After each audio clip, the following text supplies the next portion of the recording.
سوال بھی لوگوں کے ذہن میں آتا ہے کہ جناب اگر شیطان بند ہے تو بندہ پھر گناہ کیوں کرتا ہے؟ ٹھیک ہے نا، آپ کہہ رہے ہیں شیطان بند ہو جاتا ہے تو لوگ رمضان میں بھی جھوٹ بولتے ہیں، رمضان میں بھی معاذ اللہ فلمیں ڈرامے دیکھ رہے ہوتے ہیں، بدکاری، بے حیائی، بہت سارے برے کام چل رہے ہوتے ہیں، تو یہ کیوں؟ تو علماء نے بڑی پیاری مثال دی ہے۔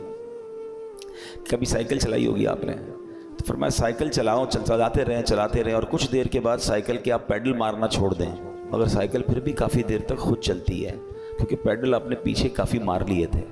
تو بتایا جو 11 مہینے شیطان نے آپ کے پیڈل مارے ہیں نا، ٹھیک ہے، 11 مہینے چلتے رہے شیطان کے ساتھ، اب شیطان تو بند ہو گیا، باقی کام اسی انہوں نے خود ہی کر رہے ہیں۔ وہ شیطان بند ہے، بندہ خود ہی اس کو جو پیڈل مارے سائیکل چل رہی ہے، بریک تو لگاؤ بھائی، ہاں بریک لگا لو گے تو پھر نہیں چلنی کیونکہ پیڈل مارنے والا اب کوئی نہیں ہے۔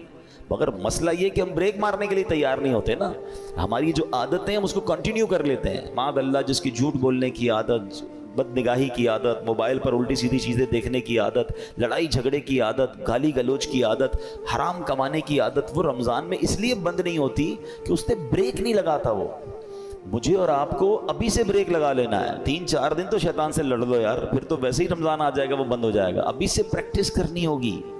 ایسا نہیں ہوگا کہ جب اعلان ہوگا کہ مبارک ہو ماہ رمضان کا چاند نظر آ گیا تو ہماری ساری بری عادتوں کے سوئچ آف ہو جائیں گے، جھوٹ کا سوئچ آف، بدنگاہی کا آف، لڑائی جھگڑے کا آف۔